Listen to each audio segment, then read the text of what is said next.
What's up everybody, my name is Cal, and today I'm going to talk to you about what the Bunnyman is.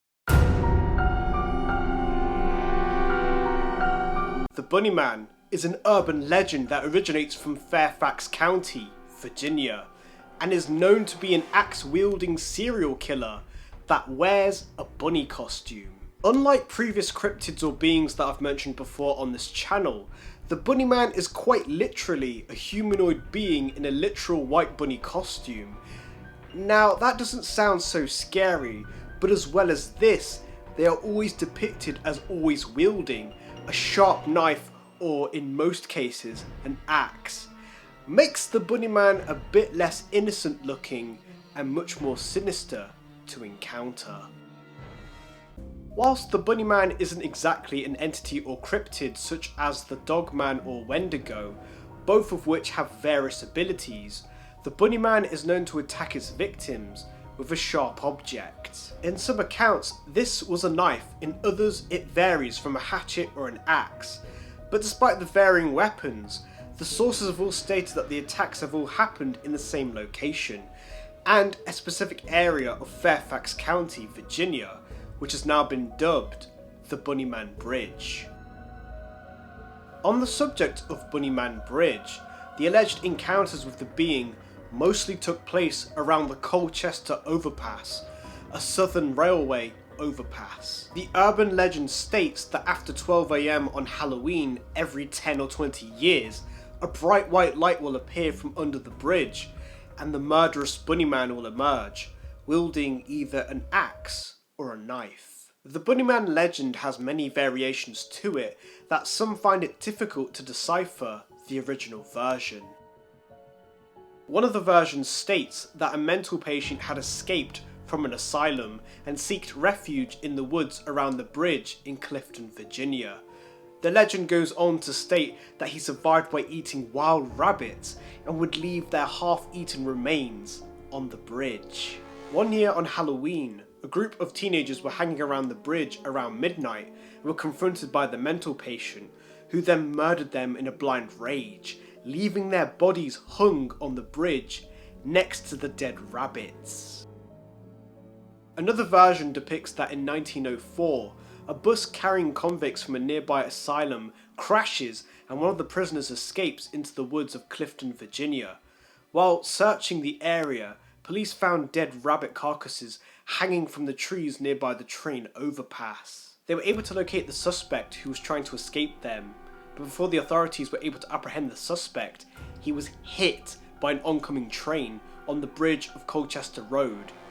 Allegedly, his spirit still remains in that very location, haunting the area and returning every Halloween night. In 1970, another story of the Bunnyman surfaced, but became more popular due to it having actual news reports.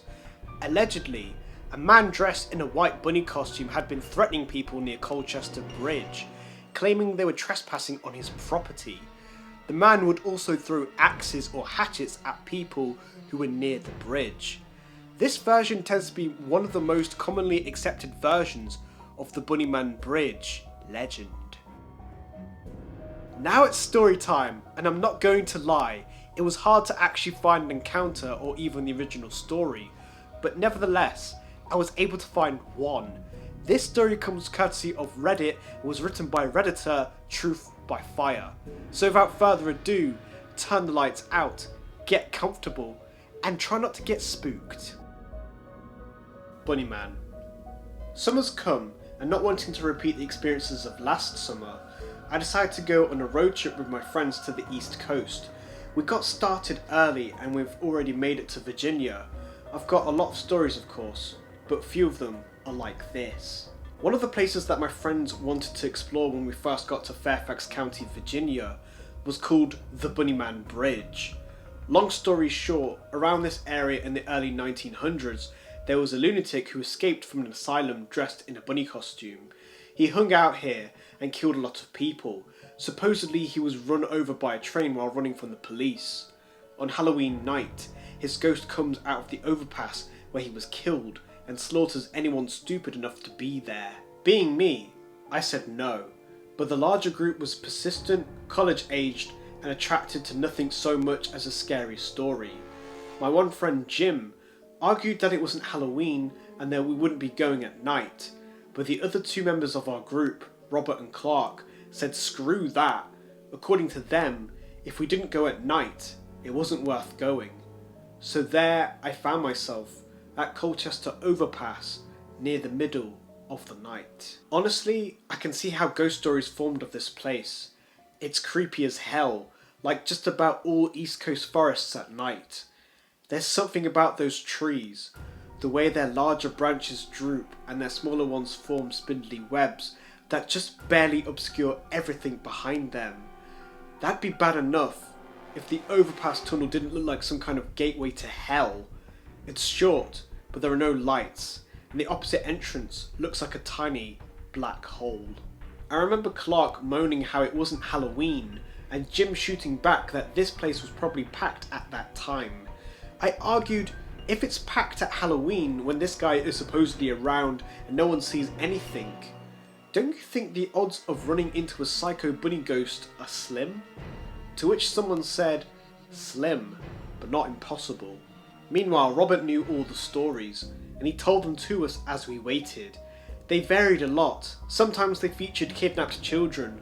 Oftentimes they referred to the Bunnyman's past as an escaped asylum inmate who had murdered his wife and children on Easter Sunday. But they all had the same basic idea of an axe-wielding bunny aficionado. Still, even I started to get into it by the fifth story, though by then, it was almost midnight. Still wish we could come at Halloween, I remember Clark grumbling. That was when my watch hit midnight and stopped. I examined it carefully. The second hand wasn't moving. I looked over at everyone else and explained what happened. Looks like your watch broke, dude, Jim said, and they all shrugged it off. I frowned and looked up into the tunnel.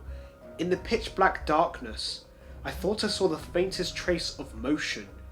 I looked harder and furrowed my brow, but just like that, the motion stopped. Everything was still. Then the wind picked up, and some of the tree branches blew harshly. It was then that I noticed that not only branches were moving, but objects hanging from them. There were nooses in all the trees around us, dozens of them, and at the end of them, hanging by their necks, were mutilated bunny corpses. Some were missing a leg or an ear, others most of their body. They'd all been meticulously strung up, and they swayed back and forth in those awful trees with their light webs and their drooping branches. I noticed the clack sound for the first time, coming from the tunnel. It was loud enough that we could hear it through the closed car window. It echoed out from the tunnel. I could see more motion. Everyone else was still staring at the rabbit bodies, bewildered. They hadn't been there when we arrived, and I will swear that on my life. But with my past experiences, I was used to getting over one shock and being ready for the next. I heard another clack sound, and I couldn't ignore it. "Guys," I said, "there's someone in the tunnel." Robert, who was driving, looked back at me, then at the overpass. His eyes widened as he saw the motion too. Whatever it was coming closer. We watched in silence as it finally left the tunnel, and kept moving closer. Robert turned the lights on. What I first noticed was not the figure in front of the tunnel, it was what we hadn't noticed in the trees. Close to the trunks, formerly hidden from us by the dark branches, there were not just bunnies, but human corpses, mutilated, just the same way. They were all of varying age, race and sex, but they all dangled from nooses, and they all wore blood-stained bunny costumes that were floppy and empty in the places where their limbs were missing. Then I saw the Bunnyman. I couldn't make out anything more than a silhouette, a man in a bunny costume standing there, silently holding a hatchet. As we watched in terror, something dripped from its blade. He moved his hand higher up the weapon's haft, and then calmly started walking towards us. Robert, in a panic, turned the key in the ignition and floored it. We accelerated forward, straight towards the Bunnyman. He reached out with his empty hand as we came closer, and then hit my window with his hatchet. It shattered, and for a moment, I heard him muttering, "My property. Mine. my fucking property. But we were gone. I looked back at once and saw him standing there, watching us as we drove through the tunnel and far away. We didn't slow down until we were out of Fairfax County.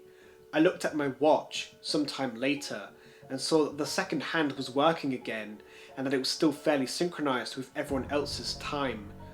Yesterday we checked out the broken window, completely shattered, but no evidence that a hatchet did it. We've agreed that there doesn't need to be. Everyone we know will get the story that someone tried to break into our car. Still, I figured this is as good a place as any to spread the word. Don't go to Bunnyman Bridge late at night, on any night, not just Halloween. It's a bad place, and I've been to some bad places. But what truly terrified me wasn't the bridge itself. It was when I got back to the hotel room and looked outside my window. Standing in the glow of one of the streetlights, holding his hatchet and waving with his free hand, was the silhouette of the Bunnyman. I did a double take, and there was nothing there. Probably lack of sleep getting to me, but I knew right then that I wasn't going to be making up for it tonight. And that was my take on the Bunnyman, an alleged escaped asylum patient whose spirit haunts the overpass bridge in Clifton, Virginia, waiting in the darkness for more victims to kill. Is the Bunnyman real or fake? From my own personal findings, I have concluded that the Bunnyman is more fiction than fact.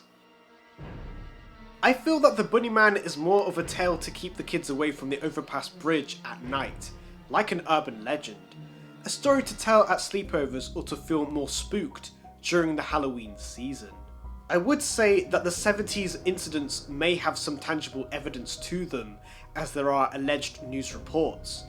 But again, this could simply be imitating the asylum stories and potentially not be the authentic thing. Of course, I leave this to you, the viewer, to decide. So comment down below if you have any information regarding the Bunnyman that I haven't mentioned. Do you or someone you know have a true encounter to share? And what do you think? Do you believe the Bunnyman is real or fake? Like and subscribe, and I'll see you guys next time. Bye!